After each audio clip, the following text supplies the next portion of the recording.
What if everything, space and time, vanished? This is how the end might begin. Will eventually come to an end. The entire universe, the grand stage upon which all of cosmic history has played out, might one day cease to exist in a way we can barely begin to comprehend. This idea might sound unsettling, a thought too vast and final to comfortably hold in our minds. But asking this ultimate question, how will it all end, is not about fear. Instead, it is a profound act of curiosity, a way for us to explore the fundamental laws that govern our reality. By confronting this question, we push the boundaries of our knowledge and learn more about the universe's past, present, and potential future.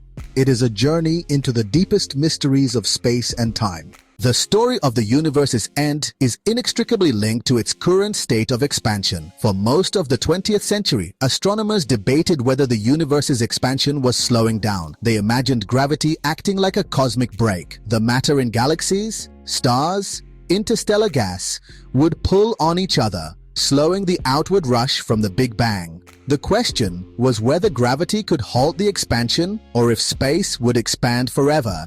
Then, a shocking discovery arrived. Two teams measured distant supernovae to track the expansion rate. Instead, they found the opposite. The expansion is accelerating. Galaxies are moving away faster and faster. Something was overpowering gravity. That anti-gravitational force was named dark energy. It implies roughly 70% of the universe is this repulsive stuff. So, what is dark energy? We don't know. The leading idea is the cosmological constant, intrinsic energy of empty space, once proposed and discarded by Einstein. In that view, its density stays constant. It just keeps pushing. Another idea is a dynamic field that could change strength over time, maybe growing stronger or weaker, opening the door to more dramatic endings. Our quest to understand the final act is a quest to understand dark energy. That's where the real mystery lies. To understand these endings, we first have to appreciate where we are now. The universe began about 13.8 billion years ago in a hot, dense state, the Big Bang,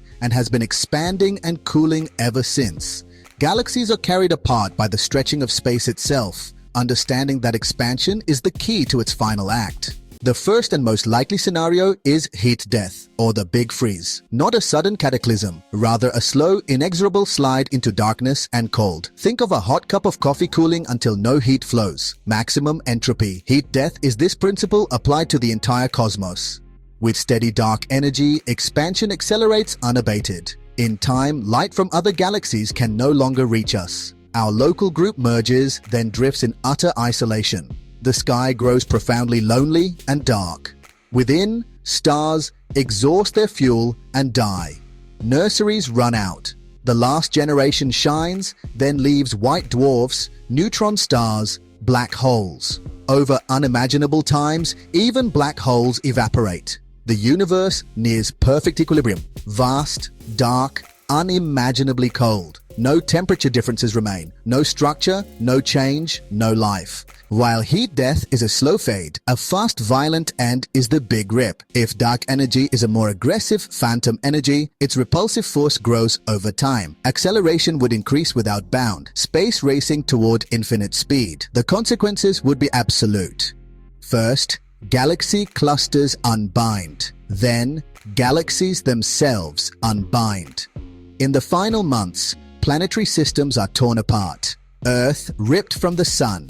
Minutes from the end, stars and planets disintegrate. Atoms are shredded. Electrons torn from nuclei. In the last instant, the strong force fails. Space-time itself tears. The universe ends with a cataclysmic rip that obliterates all structure, all matter, all the laws of physics as we know them. Before dark energy, the Big Crunch was a leading candidate. It's the mirror of the Big Bang. Expansion halts, then reverses. If total density were high enough, gravity would take over, intuitively like a ball that slows, stops, and falls back. Distant galaxies would move closer.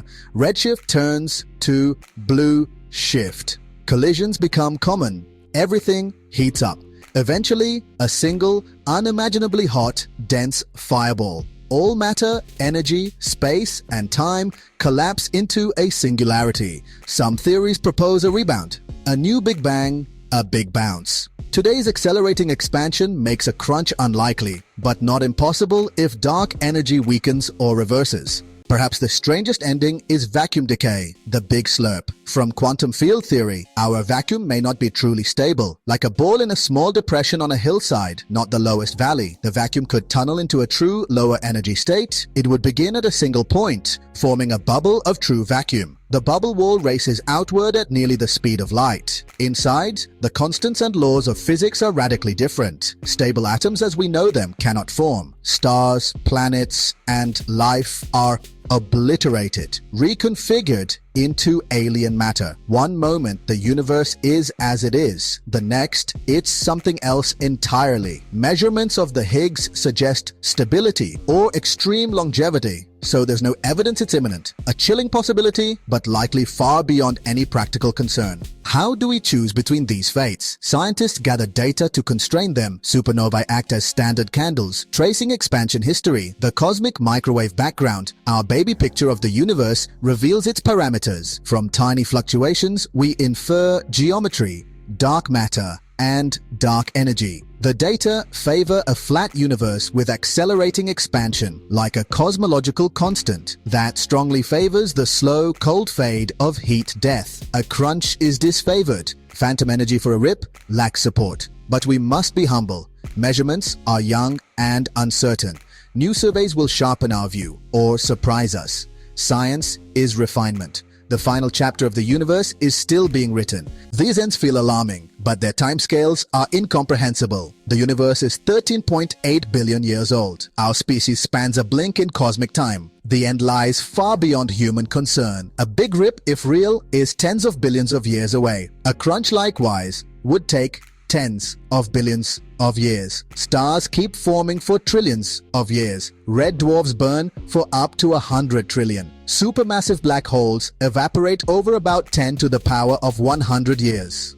Our era so far is a fleeting instant of the final act. The universe's end is no practical threat. Perspective helps us focus on urgent challenges here and now. We live in the stelliferous era, the age of stars, a brief, bright interval between a dark beginning and a potentially dark end. We are creatures of this moment, born from exploded stars, warmed by a stable sun. We are lucky to witness a universe full of galaxies. In heat, death, future astronomers may see only their lonely island. These endings can feel overwhelming, but this is about the whole story. Asking how it ends drives us to the nature of gravity, space-time, quantum matter, and dark energy. This quest is deeply human. It gives our brief lives grand purpose. It reminds us our world, our sun, our galaxy are temporary and precious. While physics will write the universe's final fate, meaning is written by us. Here and now, in our curiosity, intelligence, and our capacity for awe. Our brief bright moment is the time we have to learn, to explore, and to appreciate the magnificent universe that gave rise to us. We look into the darkness and ask the biggest questions. The end is not what you think, it is a story about understanding our place in the cosmos. And the search for that answer makes this moment shine brighter.